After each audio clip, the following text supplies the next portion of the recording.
This Family Life News podcast is made possible by the support of listeners like you.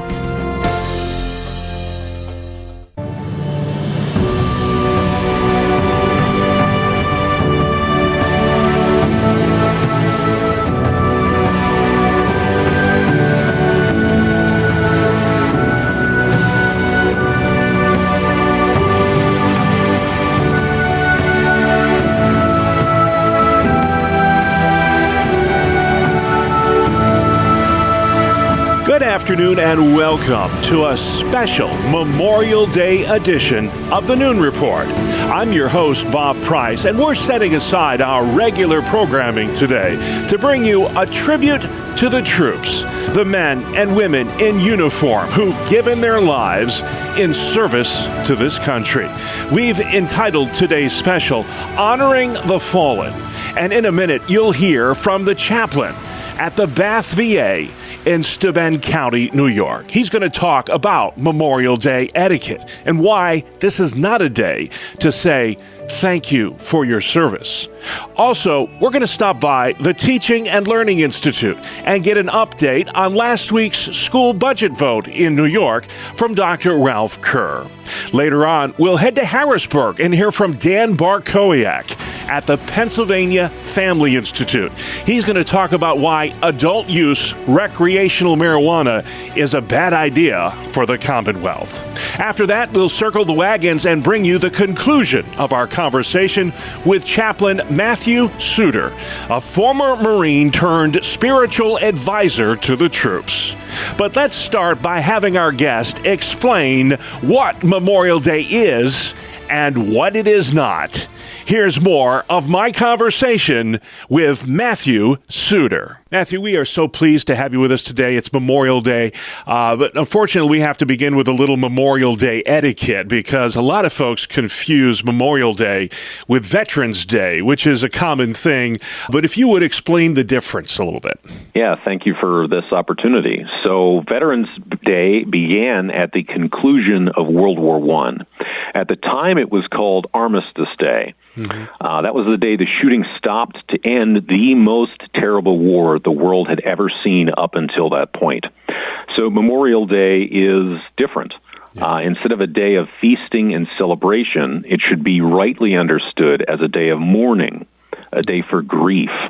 So on Memorial Day, we do not rejoice in victories won or offer thanks to veterans.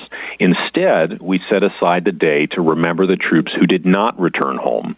So in Christian terms, consider the difference between, say, Resurrection Day and Good Friday for an example of a celebration versus a solemn assembly. That is really good. I never thought of it in that way, but that makes a lot of sense. So if you would, if you know, when and how did Memorial Day begin? So in terms of a national Memorial Day, we could point to 1868. At that time, it was an observance called Decoration Day. If you'll remember with me, that the Civil War had only ended in April of 1865. There had been many local observances prior to 1868, but that was the year that it became a national event.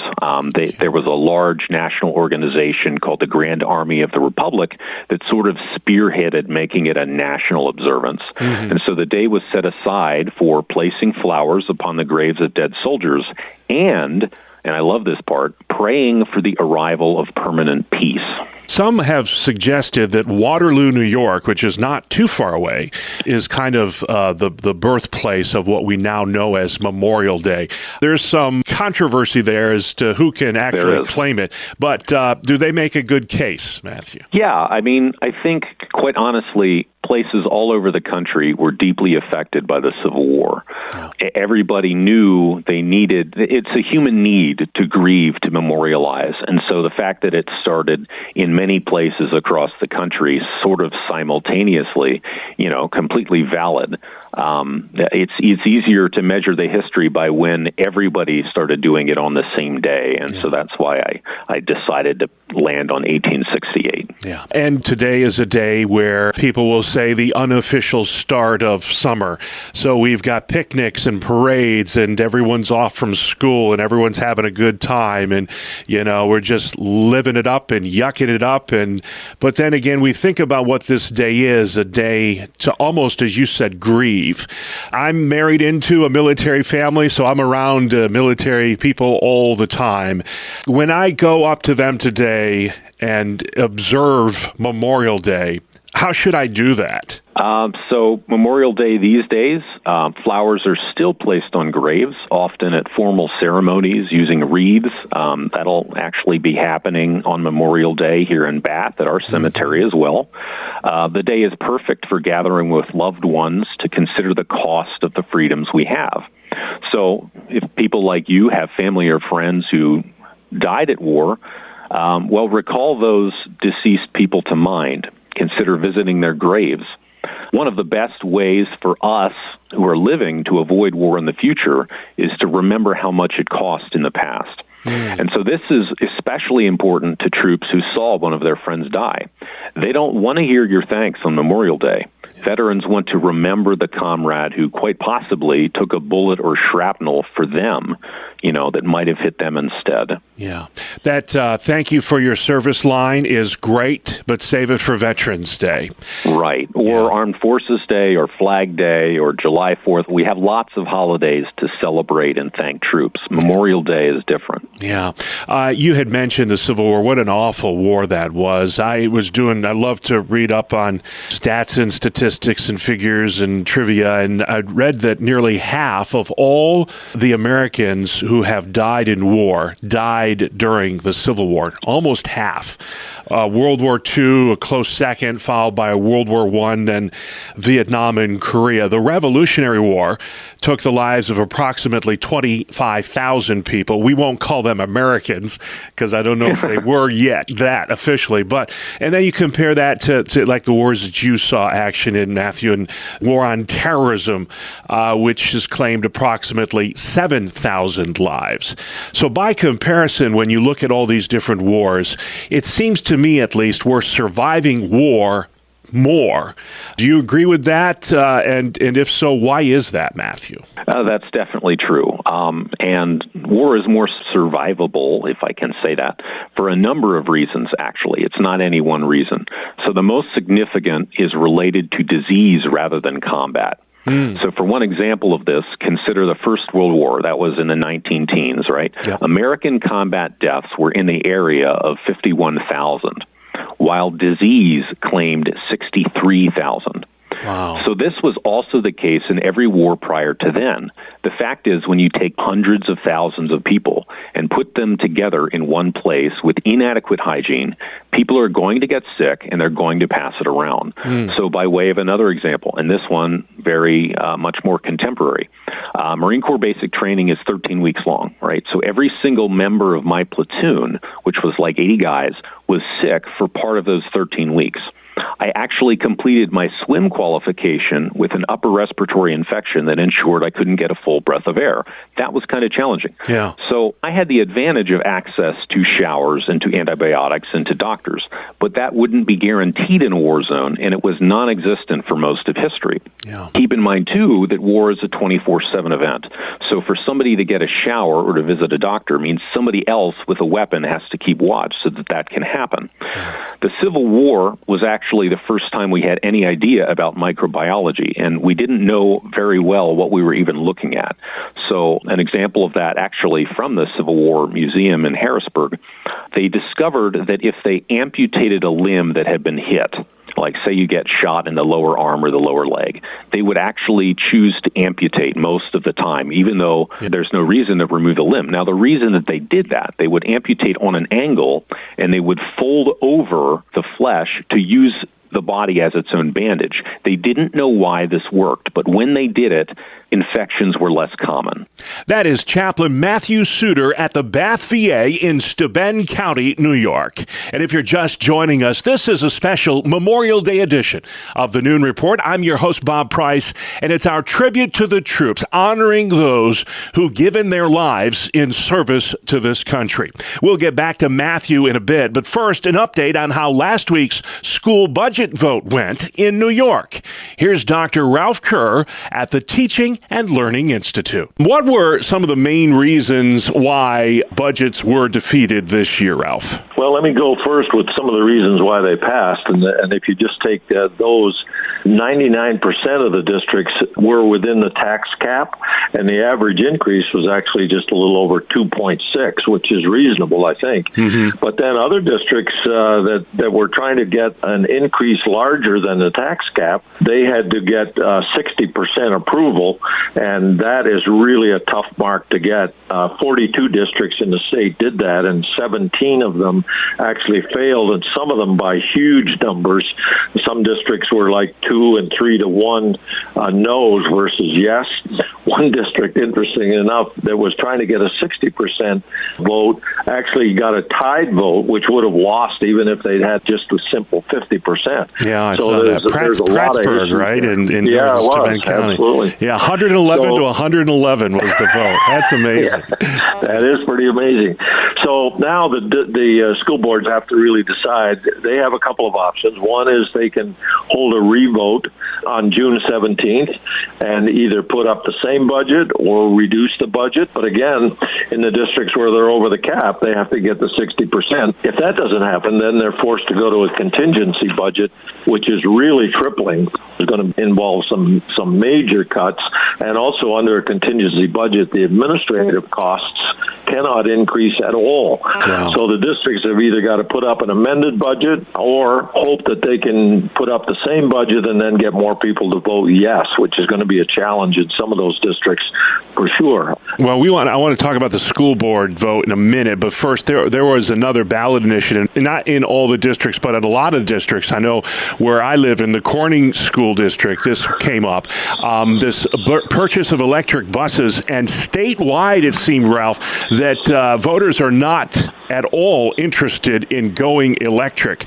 There's a state law that says they have to by a certain date. How is this going to interfere with that? Well, it's interesting. I've said right from the beginning that the governor and the legislature can say you have to be, all electric by 2035 or whatever the new date is. But if the voters vote no, which they're required to vote on all bus purchases, if they vote no, then the district's just caught because they can't do it. Yeah. And in some cases, one district in the Rochester area, I think we're voting on 6 electric buses in one proposition. That was turned down. Another district was just simply looking to transfer money from a reserve fund to purchase the electric buses, and the voters wouldn't let them do that. Wow. So the future of electric buses in New York State, I think, is really problematic at this point. Yeah, let's hope Albany is paying attention to how those district votes went on that, because it was resounding. We don't want this. And then as far as the school board vote goes, it's kind of interesting. I think I had told you I'd never seen the lines as long. I've lived in Corning for 25 years. Never seen the lines as long for a school budget vote as I did last Tuesday. I'm not so sure that was the board or the budget that was driving people to the polls. Have to believe maybe it was a combination of both. But what was your take on the school board results? Are we seeing more shake up the system kind of board members, or is it more keep the status quo kind of board members being elected? Yeah, I think it's the latter, where most people are satisfied with the current board members. In some cases, I just don't understand why, but they are. I don't have a number on the turnout, but I'm going to guess that overall, on the average, it stayed right around the 10% turnout for votes on school boards. But, some districts had no candidates for 1 or 2 seats, and even in those districts, they didn't even get a write-in name, which I think is pathetic, because that means that those are going to be open seats. Actually, the School Boards Association says that 69% of the incumbents were reelected. Wow. 36% were new electees, but the problem with that number is we don't know how many incumbents decided not to run, so that number doesn't really give you the whole story. But what I want to say most is that this is an indication, again, of the need for Christians to consider running for their local school board. I mean, it's ridiculous that a district would have no write-in candidates even to serve on their school board. Yeah. What's it going to take? We see things in our culture that tell us, wow, what a need here for service in the community. But then we see the results, and it turns out, like you said, we have to have write-in candidates, and a lot of time nobody gets written in, so that seat remains unfilled. What's it going to take for Christian citizens to get more involved in public education? Well, I think there's a whole lot of apathy, and obviously I wrote about that in my book, The Sin of Apathy, several years ago. And I'm concerned that public service in many areas, people are just too apathetic about it. I think there's a sense of, I can't do anything about this, and so what's the point? And I guess my message today would be that at the public school board level, your involvement does make a difference. It can make a difference. And I just would urge people to consider right now getting involved in their local school, whether it's on a committee or, more importantly, considering a run for their local school board. That is Dr. Ralph Kerr at the Teaching and Learning Institute in Houghton, New York. Next at noon, a conversation about cannabis with Dan Barkowiak at the Pennsylvania Family Institute. Recently, a state Senate committee shot down an adult-use marijuana bill that had passed the state House. So does that mean pot is dead in PA this year? Let's listen in to Family Life's Sarah Harnish. A bill passed the House by a single vote on May 7th. A month ago, this was chatter in a hallway without a single piece of legislation up for a full vote.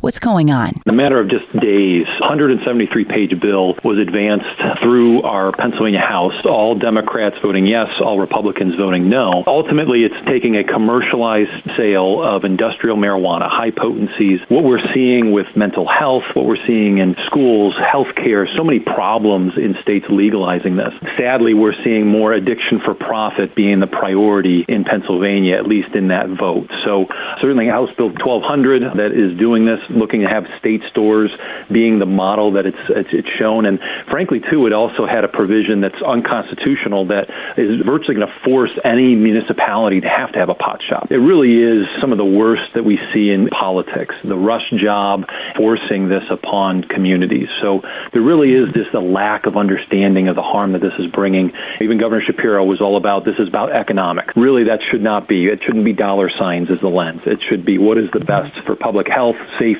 the well-being of children and families. If that was our lens, the public health and safety, we really wouldn't be seeing this happen. This particular bill using state store, it's not what the industry wants. They want to get the profits themselves. And so they've been heavily lobbying against the state store model. And so really this is not over. Even though the model with House Bill 1200 may not advance, I think the issue is still something that could advance in both chambers. So we really need to engage our elected officials in understanding the reality of what commercialized sale of industrialized marijuana will do, and hear from families that are ravaged by the marijuana use of today, the high potencies, the concentrates and edibles, the forms that we see today. It's unlike what I had when I was younger. It needs to be recognized in saying we don't want to see this commercialized in our state. I was in high school 20 years ago. The THC concept, the psychoactive component of marijuana, was single digits, 3% THC, even less than that. Today, it's anywhere between 20, 30% THC flower, and you have all these concentrates, edibles. Vaping wasn't around when I was in high school. Now you have superintendents with drawers full of vape pens. I'm hearing from families that they're finding peers giving this to them because it can be odorless. You can do it in school where teachers aren't understanding, and it's leading to a variety of problems. It's leading to kids on a path to schizophrenia and mental health problems. That's what needs to be better understood here in Pennsylvania. In the school district in Detroit, Michigan, the largest school district, before legalization 2 years prior, they had under 300 drug offenses in their school. The 2 years after legalization, 1,800. This is a problem that we're seeing when you commercialize the sale, increase the access to these types of harmful products. And so it needs to be better understood, and that's where constituents, families, getting in touch with our elected officials, because that's who's going to decide this policy. It's not a ballot referendum here in Pennsylvania. It's going to be lawmakers deciding this policy. So we have to be in touch with our state senator, state representative, and saying no to this problematic policy. Democrats are pushing this hard as a big moneymaker. In fact, they're saying $500 million in the first year. The Republican line is that the money isn't worth the cost. Tell me why. If we understand what marijuana does, I'm frustrated when I hear a Democrat on the House floor saying we need a safe product and looking at dollar signs for that. Understand that marijuana use is not safe, and no state has met any type of revenue projections. It also doesn't calculate often the cost. Colorado, there was a study done for every dollar in revenue, $4.50 in costs. You look at healthcare, you look at education, you look at workplace areas, you look at DUIs that increase. All of that comes at a cost. What is that human cost when it comes to this effort here in Pennsylvania? And sadly, it's looking at all dollar signs. It's just not the lens we should have. That is Dan Barkowiak at the Pennsylvania Family Institute speaking with our own Sarah Harnish about the dangers of adult use marijuana. If you're just joining us, it's a special Memorial Day edition of the Noon Report. I'm your host, Bob Price, and we're going to wrap up today's broadcast by talking more with Chaplain Matthew Suter about how he wound up in uniform and what service members struggle with the most in the military today. Let's listen in. I was interested in your own military service. I attend the same church as you do in Corning, and I had a little chance to hear some of your testimony a few weeks ago, and I said to myself, this is a guy I've got to interview on the radio. If you would just explain your own military service, how you wound up where you're at now as chaplain of the Bath VA.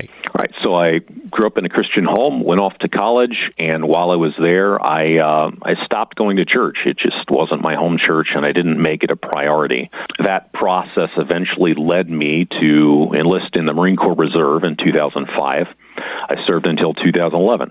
Now, my recruiter talked me into the reserve because he wanted me to finish college, so that included one trip to Iraq in 2007 and 2008. My interest in working with veterans really began in 2009. One of my staff sergeants shared his story with some of the guys in the platoon. Now, years before I ever met him, he had witnessed the death of another Marine that was a family friend. So, he comes home from war, he seeks out professional help, but he actually found that talking with other Marines was more helpful for him than talking with therapists.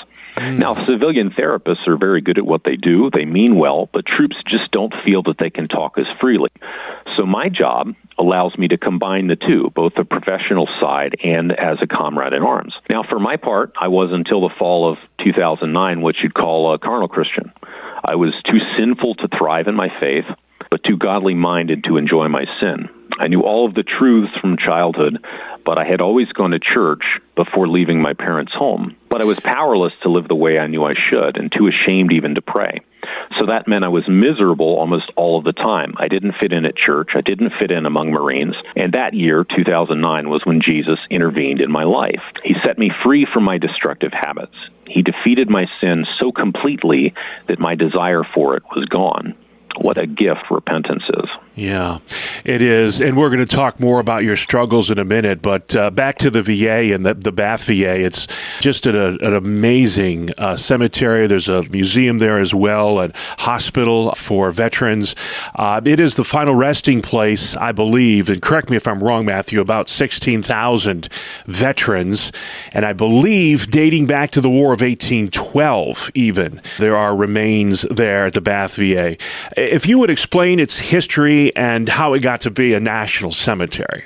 So the National Cemetery in Bath is actually one of the most beautiful in the country. I get to rub shoulders with the cemetery folks a lot, and they've seen a lot more than I have. So it didn't actually start out as a national cemetery. The state of New York decided to build a veterans home here in 1872, but it wasn't funded. So a veterans organization, I mentioned them earlier, called the Grand Army of the Republic, sought out community donations to get the project completed. Bath donated the most to that project, and so that's why they built it here. They broke ground to build the facility in 1877 and also started burials there that year. Management of the facility became a federal responsibility in 1929. There was a concern to bring in both World War I and Spanish-American War veterans, as well as just New York citizens. And so when they made it federal, that was more possible. Veterans buried here actually date back as far as the Revolution. I remember recently recognizing a Revolutionary War drummer boy who was buried in the cemetery up there. So obviously they were buried somewhere else and then moved here when this became a federal cemetery. We had mentioned your military service a little bit, and one of the reasons I wanted to have you on today, Matthew, was to encourage our active duty soldiers and our veterans as well to remember those who have paid and given their lives in service of this country, but also just talk about some of the struggles that service members are dealing with today. You briefly talked a little bit about your own struggles. That kind of reached a critical point in your own life, but talk about some of the struggles that service members are facing nowadays, both seen and unseen. Yeah, there's so much to cover as far as struggles for service members. I mean, just list them quickly, and then I can go back and talk to them. As far as what I see regularly, readjustment to civilian life is huge. Loss of community. Addictions like alcohol and tobacco are very much a part of military culture. We have a lot of focus on suicide right now among service members, and I would additionally list feelings of guilt and unforgiveness. So to unpack all of those a little bit, we look, we talk, we think differently in the military, and to translate military experience to a resume is really problematic. So that readjustment to civilian life is literally at the top of the list for most veterans. You have this huge sense of purpose and belonging in the military, and you have to somehow translate that to civilian life once you leave. Big challenge. Loss of community. You are in a brotherhood in the military, something that civilians just don't have an equivalent to. The church should be that sort of place where we can be part of a family, but a lot of them don't feel comfortable there, so they're looking for somewhere to belong when they leave. Like I mentioned, like even addiction to legal substances, that can be self-destructive. It isn't always, but it certainly can be, and it's just so much a part of military culture that some guys, once they get among other veterans here, they're going to stick that chewing tobacco in their mouth, even though they haven't done it for years, because it's just what you do among veterans. I mentioned suicide. The percentage of service members who struggle with suicide is roughly the same as in the civilian population. What makes it so notable is that veterans are so much more often successful at completing those suicide attempts. I had my own struggle with that. That's probably what you were referencing earlier. And if you're not in that culture, it's hard to understand that culture. We see the movies. How many war movies are out there? And say, is that what it's like? Is that what it's really like? I wonder a lot of the time how accurate that is to what the real thing is. And in your profession as a clinical chaplain, some wounds are never heal.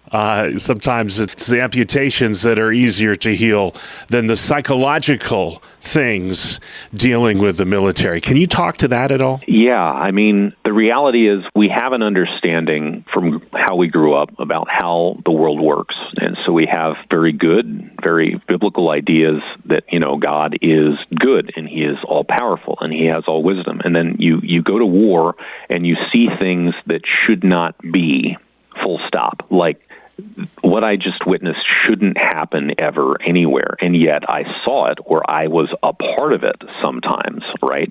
And so there are some movies and TV shows that sort of get at this, the fact that war is an unmitigated disaster every time it happens. Like, it isn't glorious.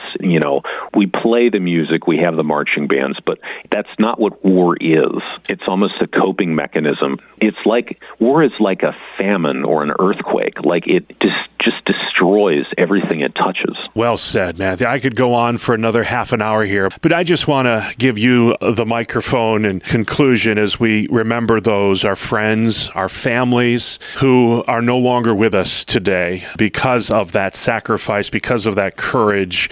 Heroes come pretty cheap these days, but not if they're wearing a uniform. Those are our real heroes. And if you would, just final thoughts as we reflect on another Memorial Day.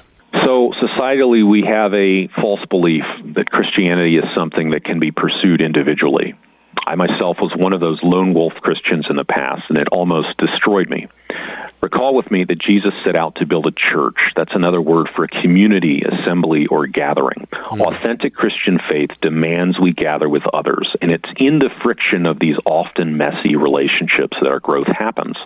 The self-reliance that we teach service members to make them good warriors does not serve them well when they return. So think of our faith as a three-legged stool. We need the Spirit of God, the Word of God, and the people of God to remain upright. Chaplain Matthew Suter at the Bath VA, thank you so much. We salute you and all those who've given their lives on this very solemn, most solemn of days. Thank you, Bob, for the opportunity. And that will conclude our special Memorial Day edition of the Noon Report. A big thanks to Matthew Suter for sharing his thoughts with us today. Before we go, I'd like to recite a poem from Canadian field medic Lieutenant Colonel John McCrae. He wrote it during World War I. It's called In Flanders Fields, and McCrae penned these words after presiding over the funeral of a friend, a fellow soldier who died in battle. To me, this poem epitomizes so much what Memorial Day is all about. And here it is. In Flanders Fields, the poppies blow. Between the crosses, row on row, that mark our place. And in the sky, the larks, still bravely singing fly, scarce heard amid the guns below. We are the dead. Short days ago, we lived, felt dawn, saw sunset glow, loved and were loved, and now we lie in Flanders Fields. Take up our quarrel with the foe. To you from failing hands we throw the torch. Be yours to hold it high.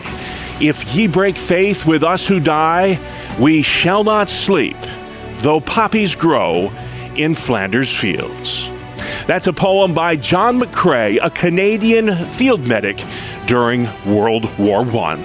And with that, our time is up. Thank you so much for joining us today, a special edition of the Noon Report, honoring the fallen, a tribute to the troops who gave their lives defending this great nation.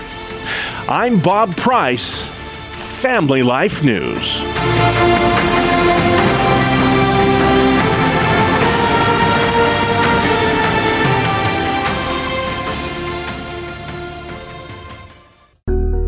Thank you for listening to this Family Life News podcast. If you've been encouraged by what you've heard, please share it with others and click the subscribe button to automatically receive future episodes. Family Life is a listener-supported ministry. Podcasts like this are made possible by your financial partnership. Find out more at familylife.org.